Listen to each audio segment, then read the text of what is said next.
A level of competence in chemistry is essential to the professional practice of material conservation.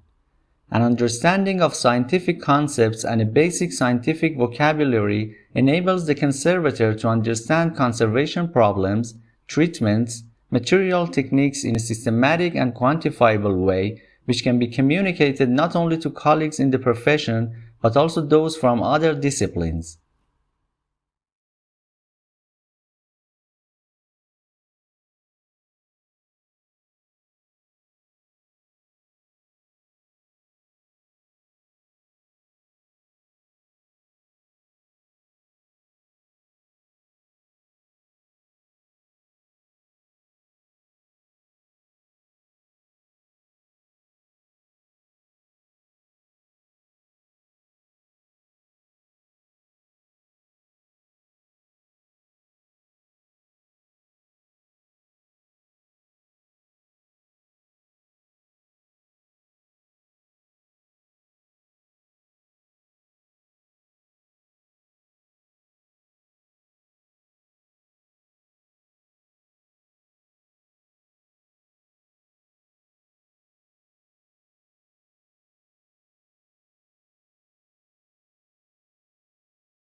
Tissues are grouped together in the body to form organs. These include the brain, heart, lungs, kidneys, and liver. Each body organ has a specific shape and is made up of different types of tissue that work together. For example, the heart consists mainly of a specialized type of muscle tissue which contracts rhythmically to provide the heart's pumping action.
The life of a hunter-gatherer is indeed, as Thomas Hobbes said of the state of nature, solitary, poor, nasty, brutish, and short.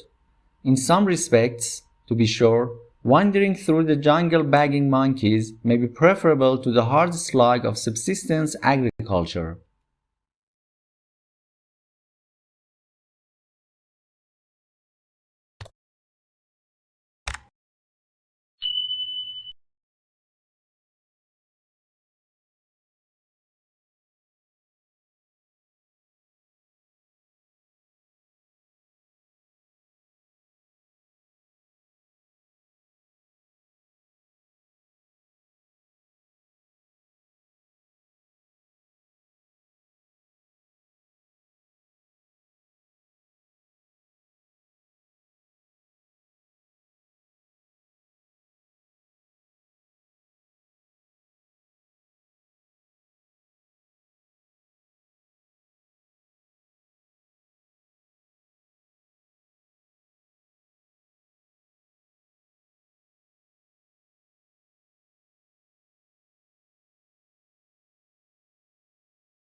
At an early stage in the examination of the domicile of dependency rule insofar as it related to married women, it seemed to the Commission that it would be better to examine the whole concept of domicile, particularly as dependent domicile arises in the case of minors, children under the age of majority, and mentally disordered persons as well as in the case of married women.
The Assembly also decided that, at that special session, it would adopt a concise and action-oriented political declaration agreed upon in advance by consensus through intergovernmental negotiations under the auspices of the conference.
Plato often explores the father-son relationship and whether a father's interest in his sons has anything to do with how well his sons turn out. A boy's social identity in ancient Athens was determined by his family identity, and Plato often refers to his characters in terms of their parental and fraternal relationships. Socrates was not a family man and considered himself as his mother's son.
Historically, the low level of political autonomy of the cities in China is partly a result of the early development of the state bureaucracy.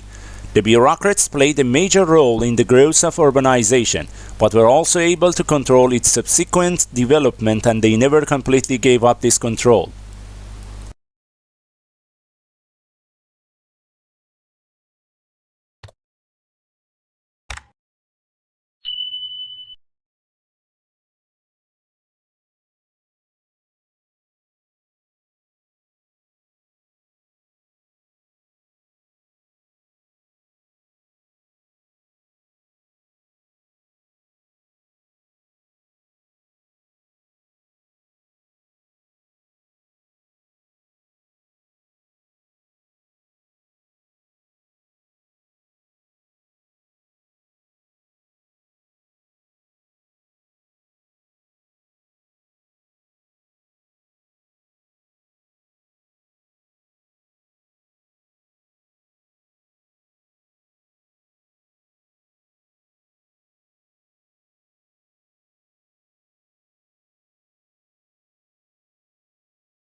Writers may make the mistake of making all their sentences too compact.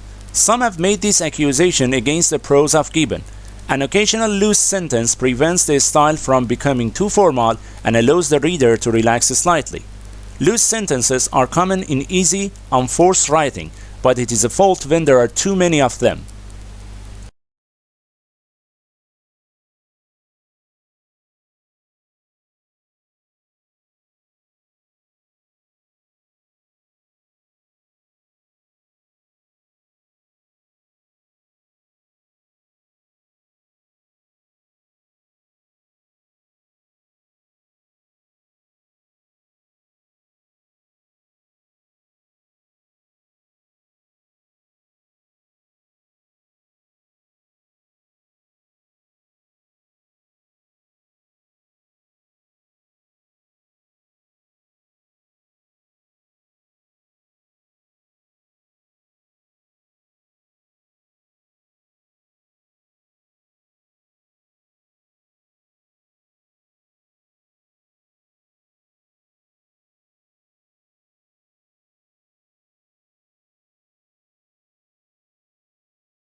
There is a long history of rulers and governments trying to legislate on men's hair, both the length of the hair on their heads and the style of facial hair.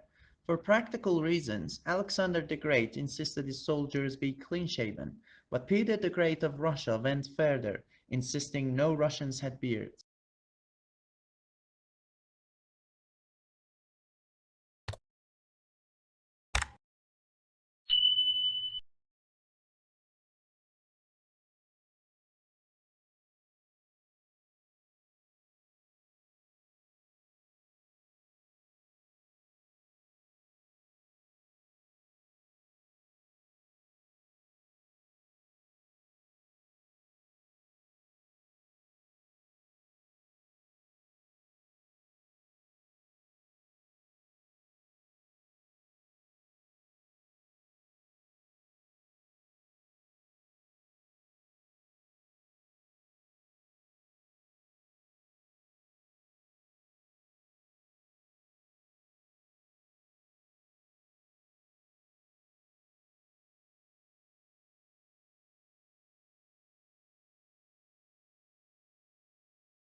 Early in the 19th century, Wordsworth opposed the coming of the steam train to the Lake District, saying it would destroy its natural character. Meanwhile, Blake denounced the dark satanic mills of the Industrial Revolution. The conservation of the natural environment, however, did not become a major theme in politics until quite recently.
In the distribution of wealth, America is more unequal than most European countries.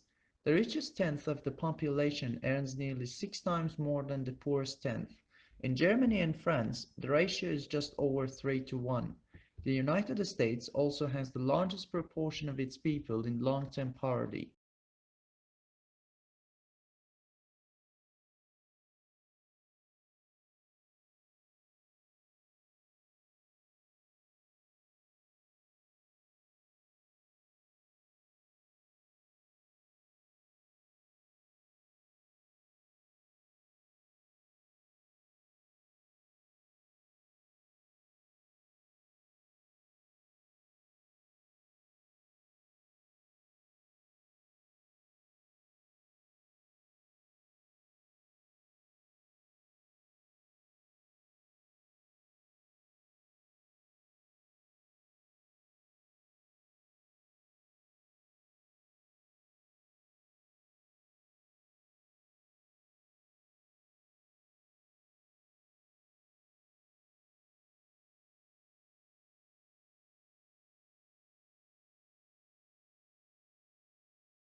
Chaucer was probably the first English writer to see the English nation as a unity. This is the reason for his great appeal to his contemporaries. A long war with France had produced a wave of patriotism, with people no longer seeing each other as Saxon or Norman, but as English.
The control condition was identical, except that subjects were not giving the paragraph with the false information and rated not only once.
At a more general level, this research underscores the threat that fake news poses to democratic society.